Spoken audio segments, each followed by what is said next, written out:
Bonjour tout le monde et bienvenue dans cette partie où nous allons expliquer l'agrégation de liens, quelque chose de très important qu'on oublie de mettre en place malgré les différents avantages qu'il présente. La plupart d'entre vous ou d'entre nous, quelques-uns, ils confondent stacker les switches et l'agrégation de liens. Moi, je vais expliquer et on va voir une configuration simple. Qu'est-ce que c'est l'agrégation de liens? Vous savez, avec le protocole STP, si nous avons deux chemins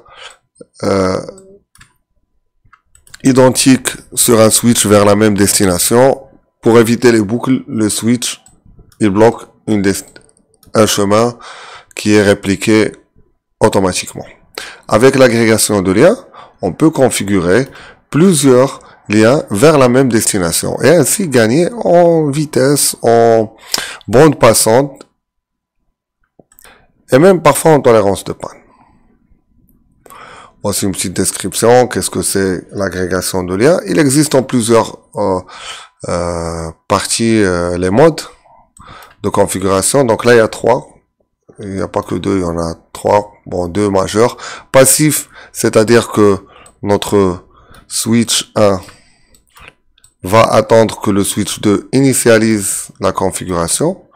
Actif, ça veut dire que notre switch 1, c'est lui qui va prendre l'initiative de dire au switch 2, tiens, moi j'ai ces deux ports en agrégation de liens, est-ce que c'est bon? On les met en agrégation. Et on, il suppose que sur les deux, sur le 1 et les 2, mes liens, ils sont activés et du coup, il n'y a pas besoin d'attendre ni quoi que ce soit. Directement, on passe à l'agrégation et tous les protocoles qui viennent avec. Je vais démarrer mon paquet tracer. Je vous retrouve de suite. Une installation vraiment très simple. Une fois on connaît le principe et le mécanisme. Il faut savoir que l'agrégation de liens est un protocole spécifique propriété de Cisco, mais dans les autres équipements, ça s'appelle LACP. Link Aggregation Control Protocol. Donc là, une installation simple. Je vais arrêter pour que la vidéo ne soit pas longue, mais généralement, je mets deux switches et un serveur DHCP pour simuler un petit peu. Où j'ai décidé de ne pas couper comme ça les personnes qui n'ont pas assez de connaissances ou qui veulent découvrir, ils se trompent pas. Donc là, je mets mes switches avec les ports sur avec les machines sur les ports 10. Les ports d'agrégation, je vais choisir le port 1 des deux côtés et le port 2. Il faut que généralement les mêmes ports ils soient configurés de deux côtés pour une meilleure pratique, pour qu'on ne se perd pas par la suite. Ensuite, je vais mettre un serveur DHCP sur le port 3. Assez simple, la configuration, ça sera... Voilà, j'ai essayé de zoomer un petit peu. Donc, des adresses classiques, 192.168.10.10. Je pars côté serveur DHCP. Je vais commencer par seconde. Et le nombre de machines 100. J'active mon serveur DHCP, je mets un save. Je vérifie est-ce que les machines, elles ont récupéré une adresse IP. C'est le cas. Vous voyez déjà que le STP, il a pris le relais.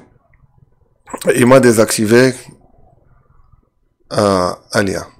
Donc nous allons passer à la configuration. Une fois que je suis sur mon switch, je mets enable, conf t,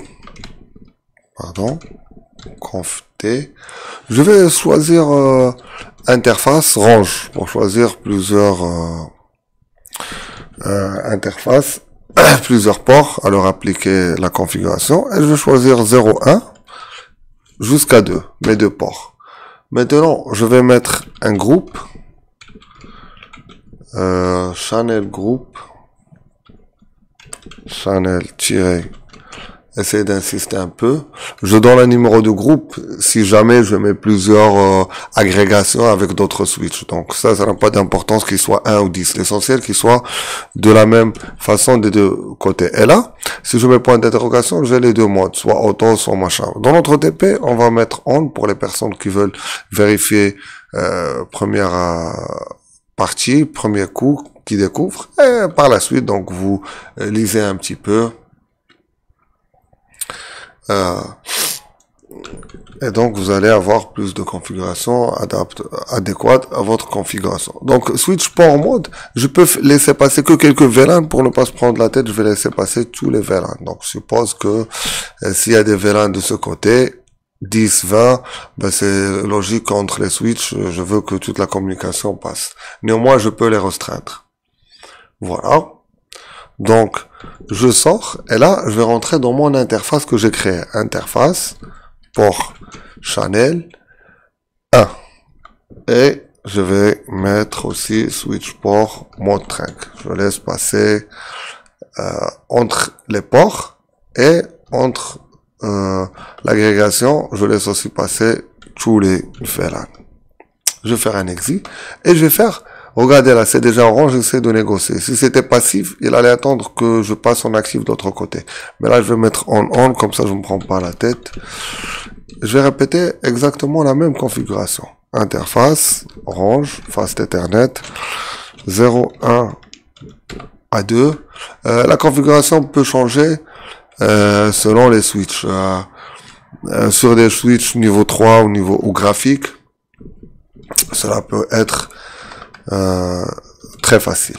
Je pense que vous avez remarqué que ma voix, donc elle est un petit peu cassée. De la même façon, je rentre dans mon interface port channel et je laisse passer tout le mode track. De toute façon, on n'a pas... Voilà. Donc là, regardez, ils passent tous les deux en orange. Et généralement, je peux vérifier cela avec la commande, si je me trompe pas, show Ethernet channel summary. Je sais pas si elle fonctionne ou pas. Si elle fonctionne, donc là, je vois que le protocole, il est activé, ça veut dire que je suis là en paix, une port channel. Les deux ports, ils sont port channel, et donc c'est pas D, c'est pas down. Je vais essayer la commande show interface Ethernet channel. Il n'y a pas Ethernet channel. Si.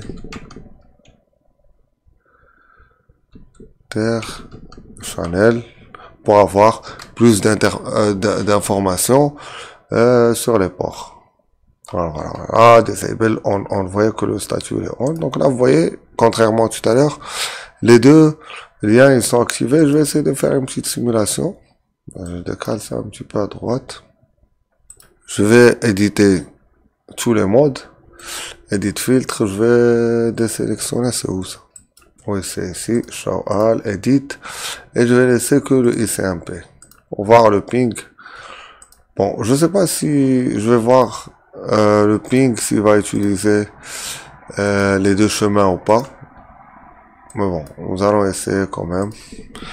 Ping 192.168.10.51. Il me semble que on peut pas faire du /t avec hello ma trame. Je vais attendre un peu. Bon, je vois pas. Je vais faire plus simple d'ici à ici. Et là, généralement, je vais voir que mon message, il va parcourir. Je vois qu'il parcourt là le même lien, mais généralement, en cas de pratique, c'est les deux liens qui sont utilisés. Si là, il a utilisé celui de dessus, et là, celui de dessous. Donc, c'est pas assez clair, mais bon. Rien que la couleur, on voit que les deux, ils sont verts. Voilà pour cette partie d'agrégation. N'hésitez pas à nous demander s'il y a des questions, donc à suivre les formations qui seront prochainement posées. Merci à vous et à bientôt.